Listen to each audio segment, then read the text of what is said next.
Welcome to Flames Unfiltered, hosted by Brad Burud and Kyle Lewis. We're here to talk Calgary Flames, and Kyle, we have a ton to talk about. Yeah, it's been an interesting little stretch coming into the new year. It has. It's almost like 1 second you're thinking this, and then it's like, oh, they won again. So where are we going here? But we're past Christmas. We're into the new year, and it's 2024. Are you excited for the new year?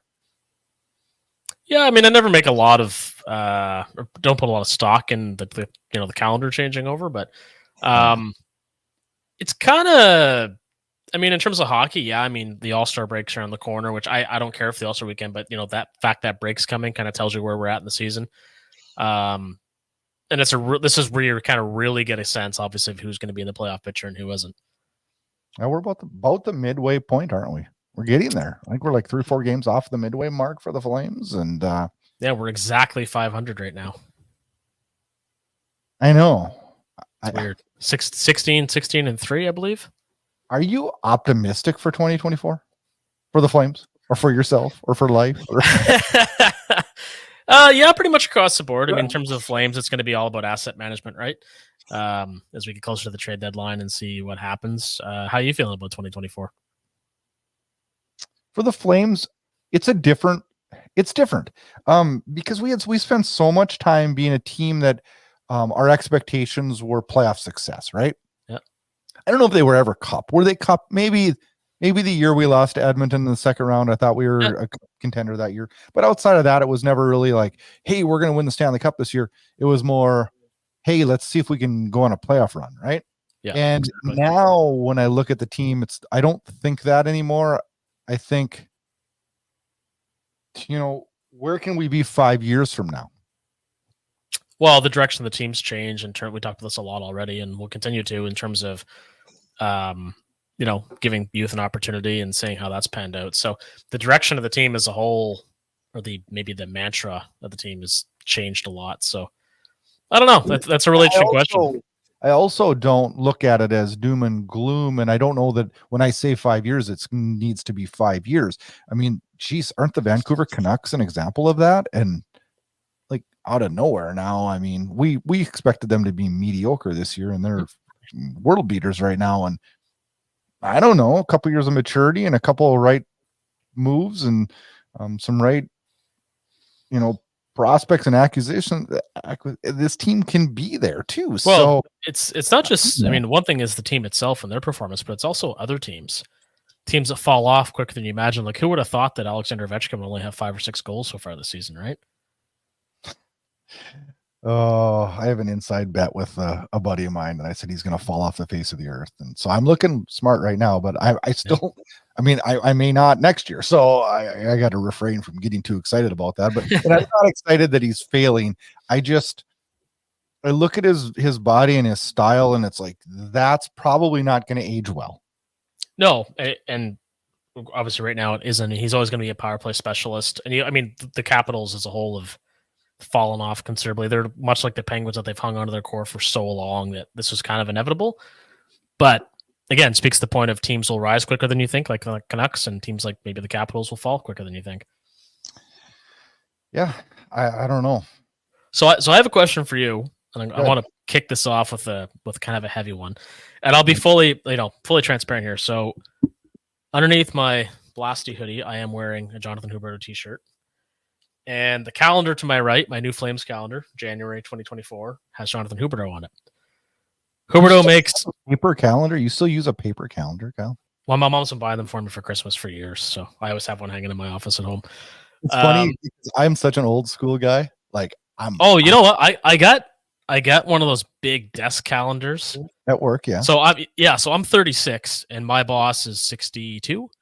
Yeah. And I showed it to him the other day, and I was organizing my office. He's like, why would you get one of those? That's so old school.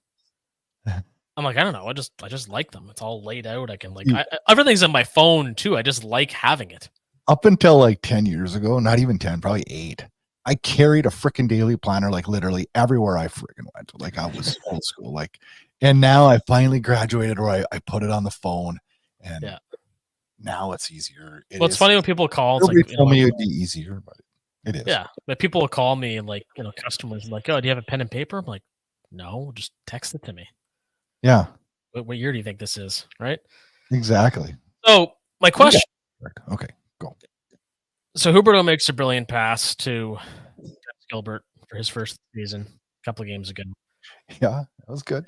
It was beautiful, and then scores a very pretty, opportunistic, patient, fairly fancy goal outweighing Marc-Andre Fleury in Minnesota. That was a really good goal. It was, but now he's got a point streak. It's a new year. I'd said on our last show, maybe the new year, the holidays, he'd be kind of turning a corner. But now some are saying, well, I think he's back. Oh my God, do you think he's No. Go ahead. He's not back. I mean, no, we talked about this last episode. How long before we can say he's back? I'd say we'd have to have consistent point per game for the rest of this season, and then I'll say he's back. Yeah, and I agree I'm with not that. trying to be an ass by saying that. I'm just saying that, like, do I want him back? Hell yeah. Did I love seeing a smile in his banter on the bench last night? Yeah, it gave me that. Geez, that's an attitude that I like, right? But that, to me, I'm not going to be one of these guys that says that, hey, Jonathan Huberto's got a point per game this calendar year, but we're only on day 3 of the calendar. Yeah, he's point per game this week. I can't get too excited yet. Yeah, it's good. They're good indications. But the other part of that I'm kind of thinking a little bit about is that Pospisil, Zari, these guys have cooled off considerably in terms of their offensive production. And that happens to young players. It's nice that the older players are actually stepping up in the absence of that offense that we were pretty much relying on for 6 to 8 weeks there.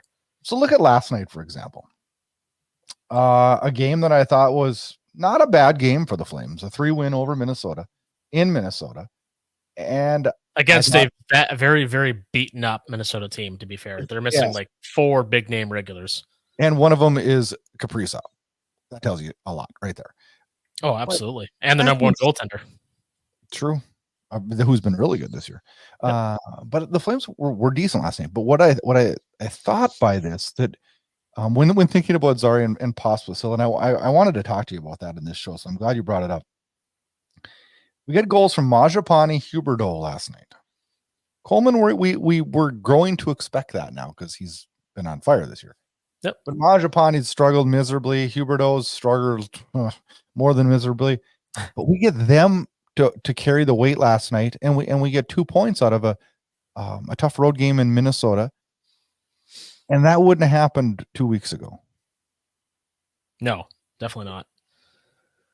No, and I'd say to you, I thought that the last game against Philly, Mangiapane, his first ever 3-assist game and one of his best games as a Flame. He's fantastic. But no, a few weeks ago that wouldn't have happened. Now we're seeing it happen, but I guess now what you hope for is that these guys continue their hot play, and we'll include Lindholm in that. He's been much better. I agree. But having the team fire on all cylinders in terms of getting the younger guys going again, obviously would be, because we're still, this team is not, known for their scoring ability. That's for sure. Do you worry a little bit about, not just because they haven't been putting up points, but just the way the impact that they've had with Pospisil and Zari? Do you worry a little bit about the rookie fatigue factor, and were we getting a version of them that we're not going to get consistent, or where are you worried at all about that? I don't know if worried's the right word. It's part of ebbs and flows, the young players. I think it's not unreasonable to think that, with Pelche coming back, for example, one of those guys will probably draw out of the lineup to sit for a game, because it'll be. But right now, I wouldn't say there's a lot of competition for those jobs. Now, Matthew Coronado has certainly earned a recall. Pelche's damn near ready to come back. So, I'm not saying I want them to come out, but I think you're going to start to see them manage those guys a little bit more, because that initial, hey, I'm in the NHL hot streak has come to an end. So now we kind of get to see what they're really made of for the stretch drive and the remainder of the season and in the next season, right? On a positive with that, as much as their point production has cooled off, and the eye test on how I feel they're playing has cooled a bit, I still am not looking at them as a liability out there either. Not at all. No, they're still playing with pace, and Pospisil's still physical. Zari's still carrying the puck well. Like, no liability at all. But good segue. Speaking of liability, another question for you. Uh-huh. Yeah, get the coffee, Andy. I'm going to think about this one. Yeah. Do you, or at any point, have you missed Nikita Zadorov since he was traded? No, I can't say that I have. I've never been like, oh, boy, we could use him right now. He had an egregious giveaway. A great word. Oh, I tweeted it. Yeah. It was really bad, and that's the kind of thing that makes you think, man, his hits were so fun. His offense at times, like 16 goals last year, like was super fun. But at no point have I been like, oh, I wish Zadorov was out there. I missed that guy. But I'd be ignorant to say, like, that I wouldn't pick him over Gilbert or DeSimone or certainly over Esterle, with no disrespect intended to Jordan Esterle.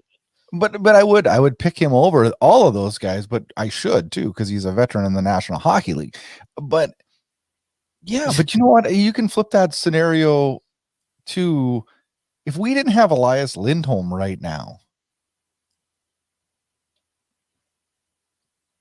would we be like, well, that's probably a bad example since he is our number one center, but he's not producing by default. Okay, here's a better example. Would we be upset if we didn't have Andrew Mangiapane in the lineup right now? Would we be like, we need Andrew Mangiapane? No, we wouldn't at all. And right now we miss him though because he's playing well, but a couple of games ago, no. But I kind of put him in the same like slotting forward wise as you'd put Zadorov defensive wise. Mm-hmm. It's like, how many 5-6 defensemen are we gonna like really sweat over not having? Yeah, well, I think the presence, because he's a big defenseman, that kind of plays into a little bit. But first trade chip to fall, I can see why the Canucks would want him. Me too. Again, there's times over it's like, oof, that was a ugly play, but that comes with the territory, right? I can't wait though for the Vancouver reaction to contract negotiations with Nikita Zadorov this year. He won't be returning to Vancouver. Yeah, I don't think he will either. No, somebody's going to pay too much for him. No, somebody's going to pay too much for him elsewhere, and good for him. Cash in while you can, right? Yeah. Plus, they got some big things at hand and figuring how big of a checkbook Pedersen's going to take, right? Well, yeah, that's exactly it. But yeah, that was, and again, not to shit on the guy, but Jordan Esterle. I mean, I think we would have had Markstrom's second shutout of the season in Minnesota if not for that play along the boards. And that happens. I mean, it happens all the time, no matter how good of a player you are or aren't. But it was a rough one. As soon as that puck went by him, I'm like, oh no. I know, and I know he's taking a lot of heat for it. But when I sit and I think about it, like, come on, like, what do we expect? Like, it's hockey. 5-6 defenseman making peanuts, $1 million. Well, peanuts, but relatively speaking, but you know what I mean? Like it's kind of hard to get too pissy with him, right? Well, but it goes both ways. So I showed up at our local arena, the Avenir Center, last Friday night for a game of pickup. I was really excited to play there because that's where our junior team plays, and I never played there before. And a lot of the guys that showed up were former junior players, so I'm in way over my head. I never played a meaningful game of hockey in my life, apart from a couple of opportunities. And I scored a hat trick, and I was only pickup. None of the goals were. The one goal was kind of trashy. The ones are actually quite nice, but that's just hockey. Right place, right time, good luck, bad luck. That happens. That could have been those nights, don't you? Yeah. And I mean, part of it was I did feel it kind of elevated my effort because I'm like, shit, these guys are way better than me. I got to step it up because with my own group, like there's nights I just don't try hard enough, and I'll be the first to admit it. You don't believe me? Ask the other 19 guys. But that's part of it. So it doesn't matter if it's Jordan Esterle along the boards. It could have been Mark Giordano in his Norris Trophy winning season. Like that's going to happen. So how bad is this though? When you go back to your question to me, how many nights have we said, boy, I missed Giordano? Said that a lot in 15 when he tore his bicep. I said it a ton then, but I didn't say it when we lost him to Seattle. No, but I think that was also largely because of the circumstances. He had to go. There was nobody else in the team that you could afford to lose. And No, I mean, I agree. And plus, that team that we brought back the next year was a solid hockey team. So, well, and he wasn't missed nearly as much as we thought he would. But and that's the thing. Like having a great player obviously doesn't mean you have a great team. So letting guys like that go, it sometimes it can be a good thing for the overall performance of a team. Doesn't mean he's not a great player. You wouldn't prefer to keep him, but it's somebody else's opportunity. It's cap space, all that good stuff. So where are we currently on Jacob Markstrom? 7 game stints since he was on IR. He's 4-2, 936 save percentage. He's pulled up his overall save percentage for the year to .907, 2.65 goals against average. He's looked good. He pretty much, I would say last night, I don't want to say stole the game, but that save he made prior to that goal. Oh, yeah. Oh, man. Oh, it was beautiful. This guy's been really, really good. And to me, like, and somebody else, I forget who it was that tweeted this, but they basically tweeted like that the Leafs would pay a ransom for Jacob Markstrom. Oh, I saw it. And Haynes had a really good post too, that he's saying that there's got to be a lot of GMs sniffing around on this one. Well, a lot of teams have failing goaltending. In fact, I think more than any of us expected, right? Carolina, Toronto, Edmonton, New Jersey. I mean, the list goes on and on. It's an epidemic this year in the National Hockey League I've never seen before. I think you sell high. If somebody's making an offer for him, oof. Is this a move though that can happen during the regular season though? Like, you it's such a high dollar move. I don't know how you'd ever do that move. Because here's another question that I got to ask you. I probably should have done my research, but you know what? You're my research on this. So Markstrom, says, I sit and look at his contract. He's got 2 more years after this at $6 million. Mm-hmm. Can we trade him to Toronto? I'm just hypothetically saying this. And retain money this year, but not retain on the other 2 years. Yeah, can I trade him to Toronto, retain $4 million, but I'm only retaining $4 million on this year's contract. Next year and the year after, he's a $6 million hit. Can you do that? I don't see why you couldn't. I don't think there's anything in the CBA that prohibits that. And you kind of have to, because otherwise it's like people talk about trading Huberdeau. It's not possible. No, because you can't. What it would cost you in prospects to have a team take that on would clean you out completely, and then you can't save enough cap space in that deal. Like, you got to retain too much to make it happen, right? So the same thing with Markstrom. Like, but the Leafs would have the summer to find space for him, right? Yes, but the reason I asked that question is most of the guys we see retained are on their final year. Most, yeah. And that's why I don't know if I can't think of something off the top of my head where a player where a team retained for 1 year and then had full hit the following years. I don't know if you can even do that. I have to find a reason. Like, usually you can think of a reason why you couldn't do something. I can't think of one for that. And any other example, like the Lucic trade, for example, you're on the hook each of those seasons, right? Mm-hmm. But in this case, yeah, that might be a hard one to answer, actually. But in any case, to answer your question more directly, there's a market for goaltenders. He's playing the best he's played, somebody had said, since the series against Dallas in 2022, which I think is a very astute observation. Yeah, if the trade's there, if it's a first and a prospect, whatever. I don't know. I don't know. Do you think a team would take on $6 million for Markstrom?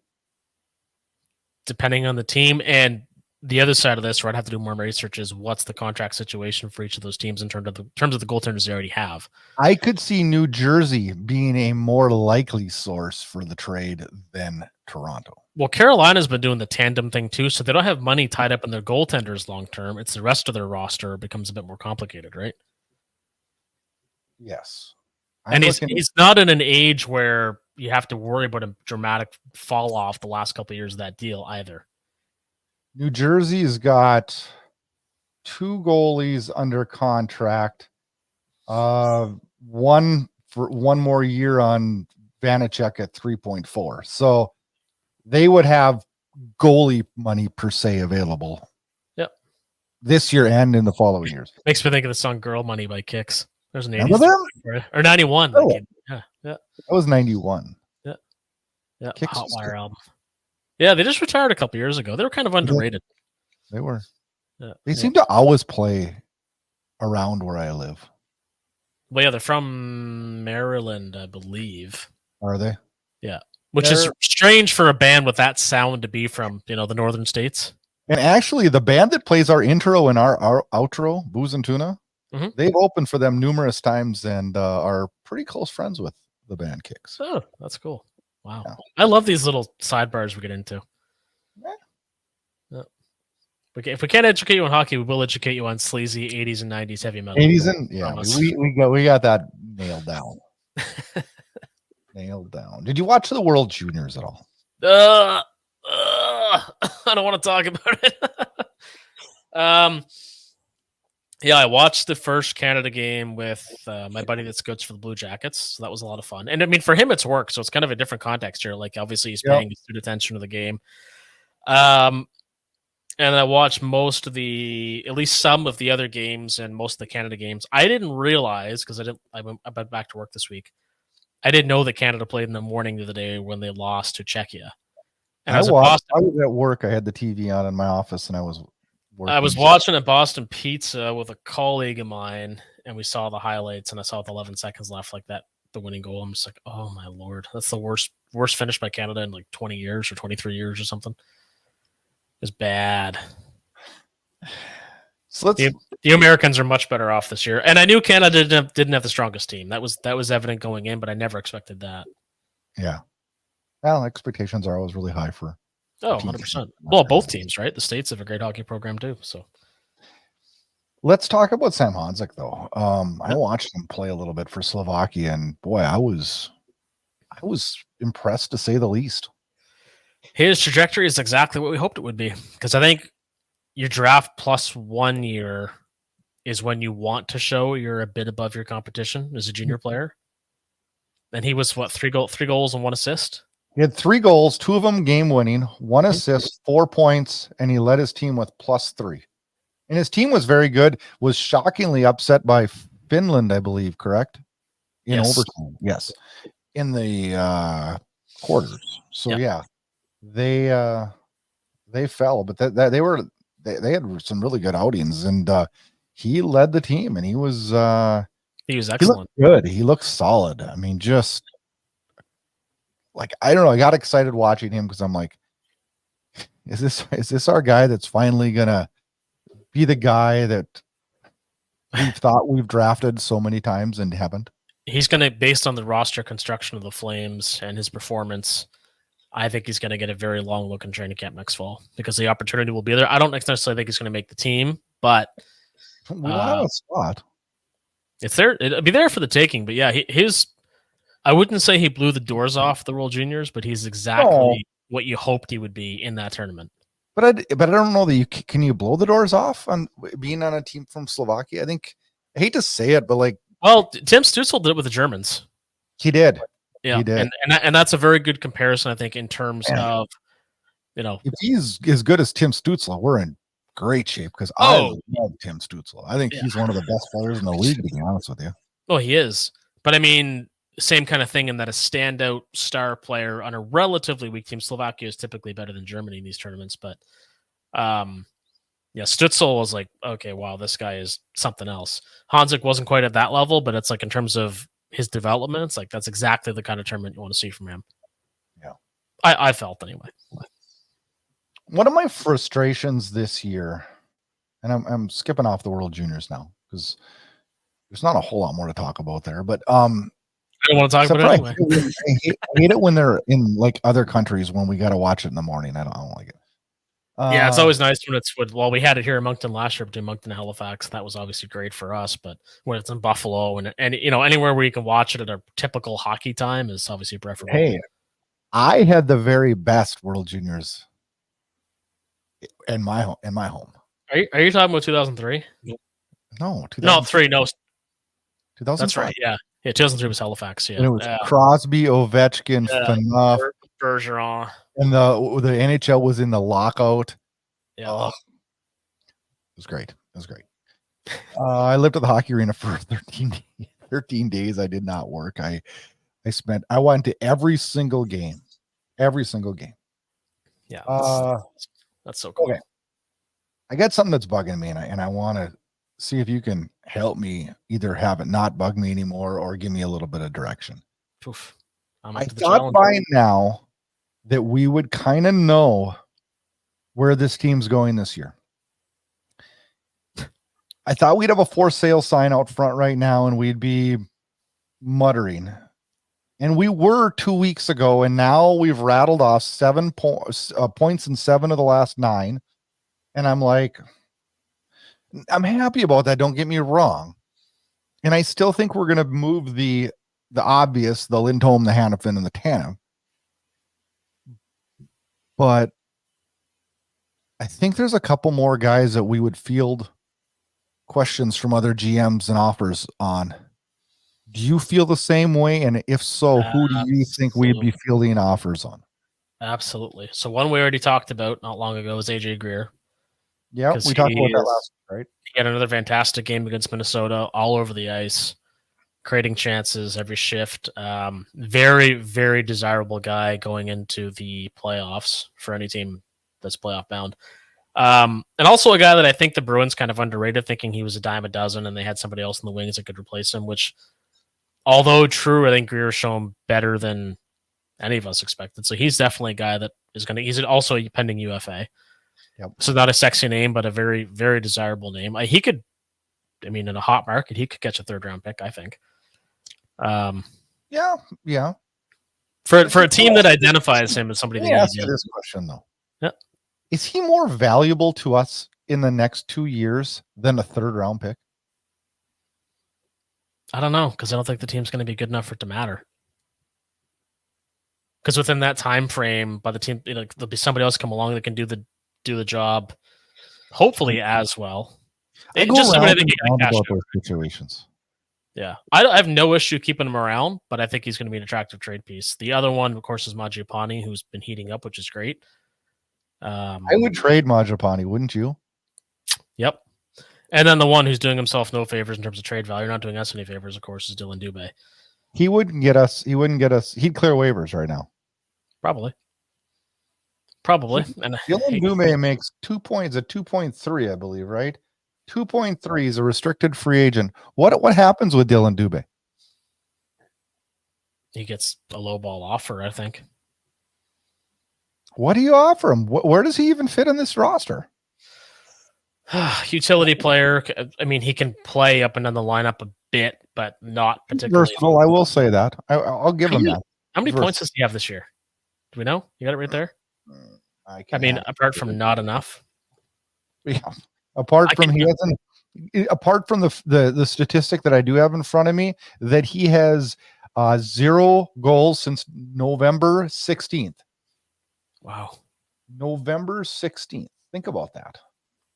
And you're right. You've talked a lot in the past about his World Junior pedigree and how much that went in terms of, like, he was a captain of Team Canada and how much that seemed to mean. And it really hasn't amounted to anything. Like, he is in 36 games this year. He has 3 goals, 4 assists, and he's a -9. Yeah, I mean, I hate to say this. He's a guy that we would re-sign for $1 million. Mm-hmm. That a younger player could do the exact same thing that would have higher upside. I think if any GM gives him more than a year on the contract extension, you fire him. They're dumb. Yeah. And that sucks because I hate that for him. And Mm-hmm. I'm not trying to be mean by saying it. I'm just saying that, like, this is you have to produce, right? And I don't expect Dylan Dube to be a 20-goal scorer. He's not going to be, but he is absolutely 100% the only guy that needs to come out of that lineup when Jacob Belgier is ready. Well, and that's another thing I had in my notes today to ask you is, I got a feeling 3 weeks from now, you're going to be screaming bloody murder because Dylan Dube is not going to be out of the lineup and Pelche is going to be either playing Calgary in the Wranglers or watching. I could see him going to the Wranglers for a conditioning stint, but I mean, you could be right. Now, they were smart enough to put Lindholm, Sharangovich, and Huberdeau, and that's worked out fantastically so far. Finally. Yep. Tried it once before, but didn't give enough rope. So I have some faith they'll make the right decision here because there is literally no other decision to make. His ice time is down like on average of 4 minutes per game this year. Yep. He's averaging 11 minutes a game right now. Wow.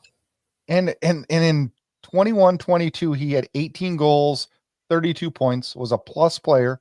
Last year in 82 games, he had 18 goals, 27 assists, 45 points. Wow. Think about that. I knew he had fallen off quite a bit, but I hadn't looked at his numbers in a while. That's incredible. That really is incredible. And you know what? In fairness to the player, I think we've reached a point where he'd benefit from a change of scenery anyway. I think so too. It's not happening in Calgary. The experiment's over. There's younger guys that are ready to go. That can do more for this team, and Dube can do more for another team. So, but I don't think we're getting a return on him. No, he just has to go. But sometimes it's that whole addition by subtraction thing, right? Yep. You're not getting anything to speak of. Waivers right now is about the only route because somebody's going to see him as a reclamation project, or you flip him for like a 5th round pick at the deadline because somebody says, you know what, the guy can skate. We'll do it. We'll give him something to do. Well, 5ths are crapshoot anyways. Well, and it's depth. You know, that's all people talk about. So sure, why not? Where do you sit on the Dan Vladar trade? Well, he doesn't really have much value right now because Markstrom's been so hot he's hardly played. But I'm still of the mind that all these teams need a goalie, and obviously they can't all afford Markstrom or can pony up the assets for Markstrom. So he gets traded somewhere because Wolf is ready to back up Markstrom. There's no question about that. So I saw. I don't even know if it was a report or a tweet, and I couldn't tell you the source, so I take this with a giant grain of salt.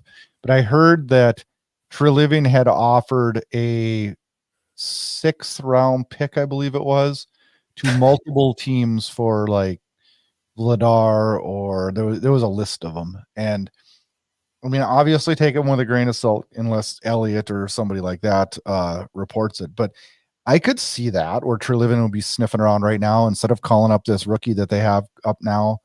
Can't think of his name right now off the top of my head. Hans, something like that. The big 6'7" goalie that Toronto just called up. But anyways, I could see him sniffing around on a Dan Vladar to get him out of the pinch right now, to get him through. 100%. I mean, there's not really much out there available for goaltenders. And the ones that have really good tandems are successful teams. Like, look at Jonathan Quick in New York. Mm-hmm. If the Rangers were stumbling this year, but Quick was still playing the way he is, he'd be a great pickup for a team like Toronto, I think. For sure. Oh, yeah, because he's been great. But he benefited greatly from a change of scenery. He's been fantastic. So New York would be crazy to trade him right now because they need him. There's an insurance policy for you, right? Yeah, if Thurston gets hurt or you want to rest him down the stretch, absolutely. But a 6th round pick is, you may as well just call it future considerations. Like it's fuck all, right? So yeah, most of the time, I don't trade Dan Vladar for a 6th rounder because right now you got to play out. Well, what happens if we're able to move Markstrom? Yeah. And then we need Vladar because he's. Can you imagine finishing the season with a tandem of Dustin Wolf and Oscar Dansk? They trade both goaltenders. Wouldn't that be wild? Oof, I hope that doesn't happen. I don't see it, but it'd be interesting. But a 6th round pick is not enough for an NHL goaltender. And we all know that's exactly what Dan Vladar is. I'd consider it for a 4th. I would too. Yeah. I would too. Because you're still clearing up cap space. We keep talking about, we keep talking about these acquisitions and we're going to get from Lindholm and Hanifin and Tanev. And we keep saying picks. And I'm all for getting some picks, right? But at some point, we're going to have to get some roster players here too. So a great segue again. I'm sure you've heard because it's been talked about plenty. What was your thought on the trade proposal with Colorado for Lindholm? Bowen Byram in the 1st, I believe. Well, and that leads us right to our X factor. Yes, I did it again. I didn't even know. I love it. Perfect segue. As I click on the button and bring it up here, Drew says, I'd build Connor a shrine if we got Byram for Lindholm. And I think that this is such a just a fly by the seat of the pants report from somebody. I don't think there's any way. And that's a fly by the seat of the really witty tweet. What Drew said here. Like he couldn't tweet that quick enough because it just came into his head and he just spit it right out. And I love that. That's great. Yeah, but it got me thinking, and that's why I wanted to talk about this because you hear, these offers for Lindholm and where we go with that and what happens with that. When I saw Bowen Byram, I thought there's not, number one, I don't think that Colorado they need him. They need their defense needs him. I can't see them doing that. If they did, I would do cartwheels. Some guys feel that do you think that Byram's a little, Byram some circles is a little bit overrated maybe, but he's a very good player. And I think the Avalanche have been trying to replace Nazem Kadri since he left, right? Byram has head injury issues, doesn't he? Yeah. Maybe. I can see it. Lindholm's exactly what the Avalanche need to be a contender again. They need Lindholm. They need a Lindholm more than need a Bowen Byram. I'll put it that way. So let me ask you this. Take this a step further. If they asked about Kadri, would you move him? Yeah. Oh, I would move him in a heartbeat. Not because I don't like Kadri. Kadri's been probably our best player this year. And a great mentor to the young players, too, to Kadri, to Pasmus Manzari. I look at that contract. Well, that's exactly it. $7 million for 5 more years after this year. Oh, that's a lot. Yeah, it's a lot of retention, though, for that salary. So let me ask you this. Man, that coffee hit you hard. You were friggin' rolling now. Would you give up Lindholm with Kadri? And obviously, you'd get a return. I don't know what that would be because I'm not a trade maker right at the moment here. But Colorado would not, they couldn't afford to take on both contracts. So you'd have to eat some money. But you could eat money on Lindholm. I don't know. I would if I'd entertain offers on Kadri too. I would. So God, I feel like a guest again.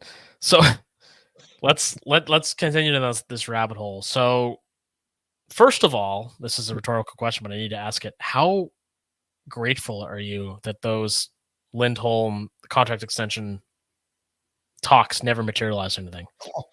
If we'd have paid him $9 million, we would have to build a grave out front of the saddle.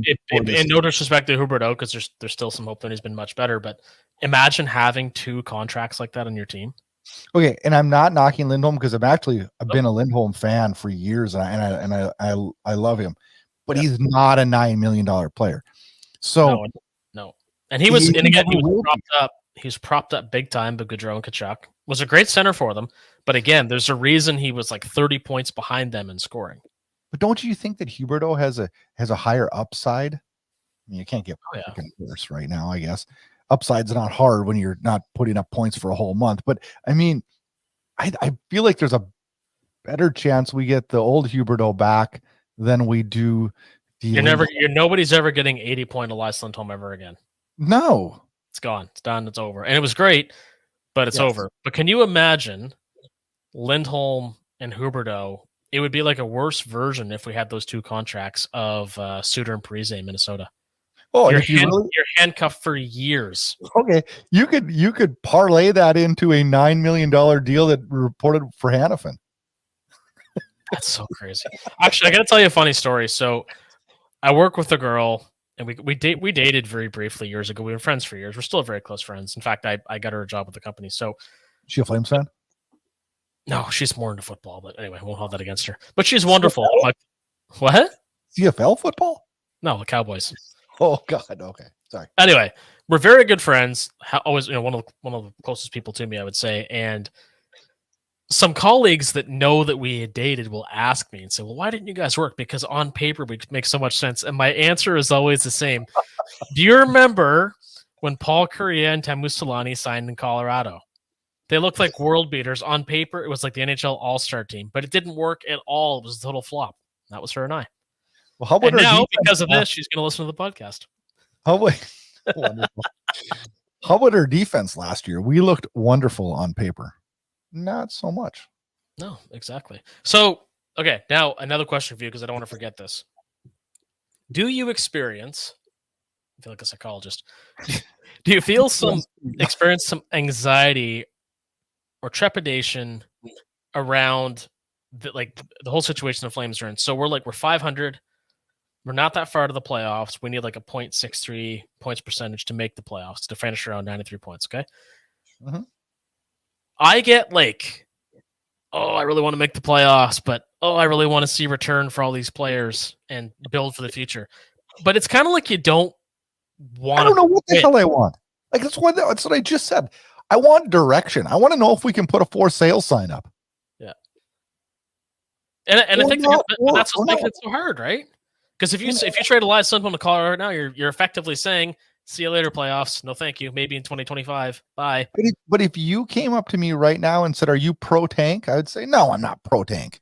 I think that's stupid. I think the guys that are on X and everywhere else that and they do like the tank commander tweets, and they're fucking hilarious. And I love those guys for doing it. But I don't think there's a legit, sincere hockey fan out there that wants to see their team miss the playoffs when there's a chance they can make it. Kyle, we couldn't even tank good enough to get the pick anyways. Because where we're sitting right now, I mean, we are 16 points from San Jose.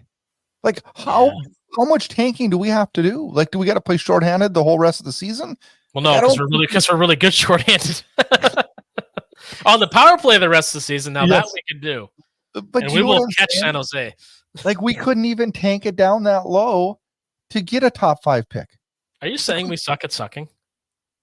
No, I'm just saying, like, we're doing like we do every year. We're in the mucky middle, right? Oh man, it's like a relationship where like it's not bad enough to leave, but it's not good enough to commit, right? Exactly. But like, one of the things that I'm so frustrated when I was prepping for this show was like, I don't know where we're going. I don't know if we can hang the for sale sign up. Can we still move these guys and still? I don't know. I got up this morning. I watched the game last night, went to bed, and I got up this morning. I thought, oh, fuck, are we 500 again? And sure enough, we are. So now we're going to go lose 1, win 3, lose 2. Like, we're directionless.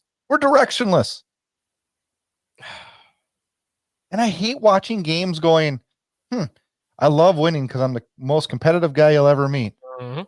But then I'm like, I don't know if we can win enough games to get a playoff spot. Man, I don't know. But that's the thing. We've won 2 in a row right now. We have we need like a 7, 8, 9 game winning streak to make it realistic to me. Because this is not a team that's going to run. Like you need a good run to catch up for the ground you lost. Like that's what has to happen. But we're 3 points out of a playoff spot that Arizona holds. Well, they were going to get better eventually. So. Well, I know, but it's Arizona. Do you want them ahead of us in the standings? No. With their University Arena? God, no. Absolutely not. And the Nashville Predators are ahead of them by 3 points. Like, is Nashville better than us? They never go away, the Predators. They're annoying like that. They're like us. They're us. Yep. That's probably why I hate us. The Minnesota Wild are us. They can't ever do anything in the playoffs, but they... Was it 2003 when the Wild went to the West Final against the Ducks? They knocked off the Avalanche. Wasn't that like in their second or third year of existence, I think? Third year. First year was 2000, 2001. Yeah, it was the third year. Man, that math was way too hard. I'm surprised they pulled that off.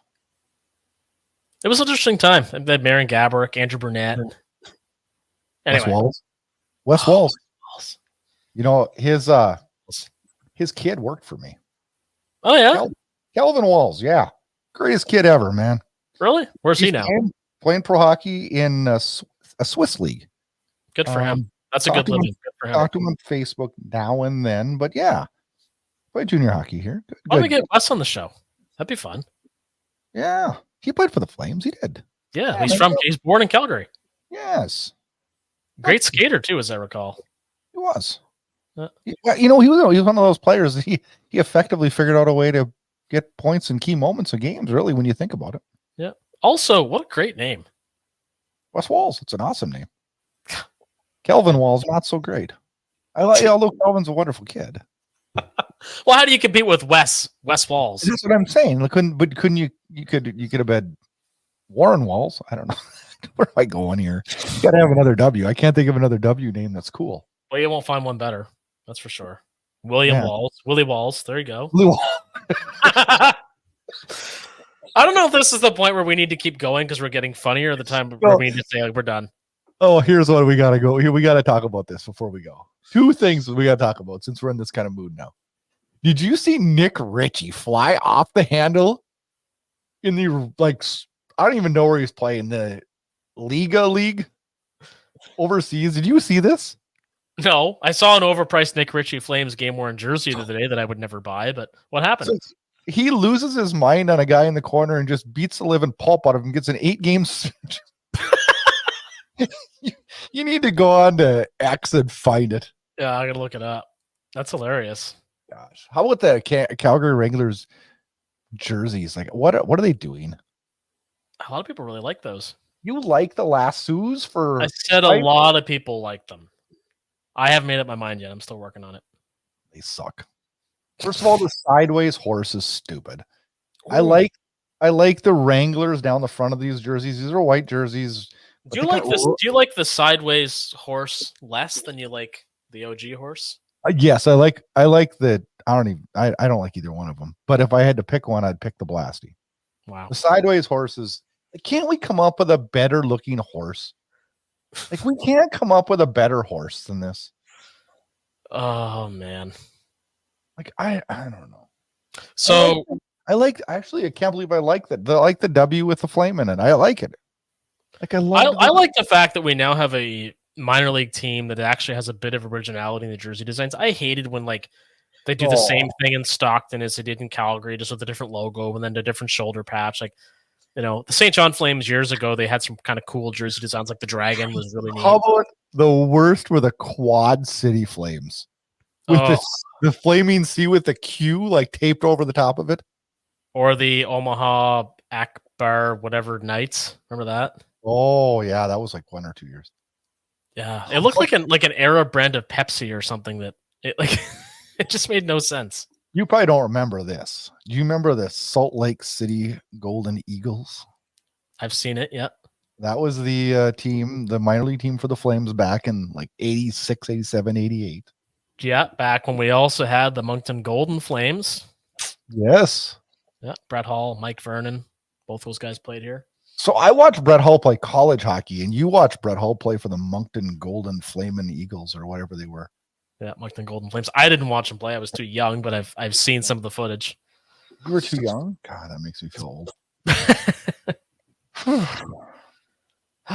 We got this week. We got Nashville on Thursday night.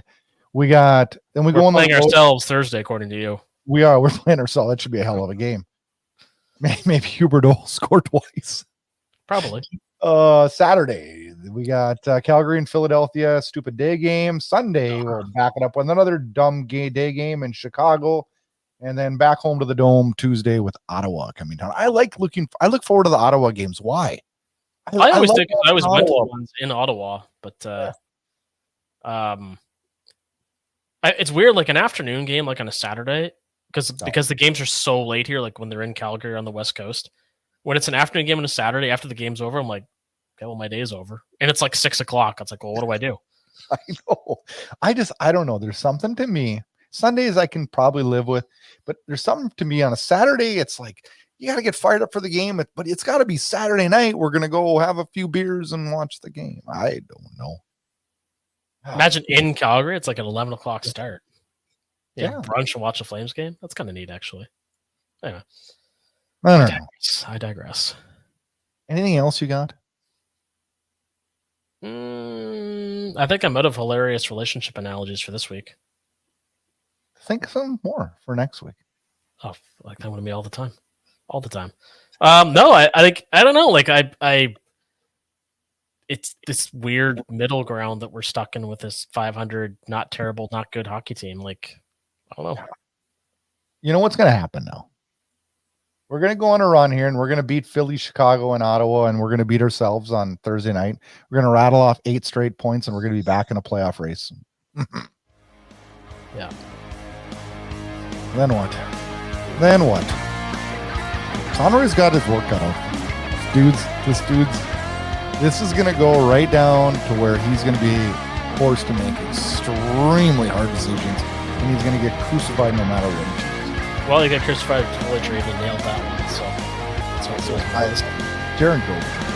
It's fantastic. Fantastic. One of my favorites. All right, we're Flames talked out. We're back next week. Kyle, you have a great week. Enjoy this week's news. If you're going to play men's league hockey, I hope you get another hat trick. Not likely, but I'll do my damnedest. All right. Sounds good. Flames fans, you have a good week. Enjoy this week's hockey action. We're back next week with more Flames Unfiltered.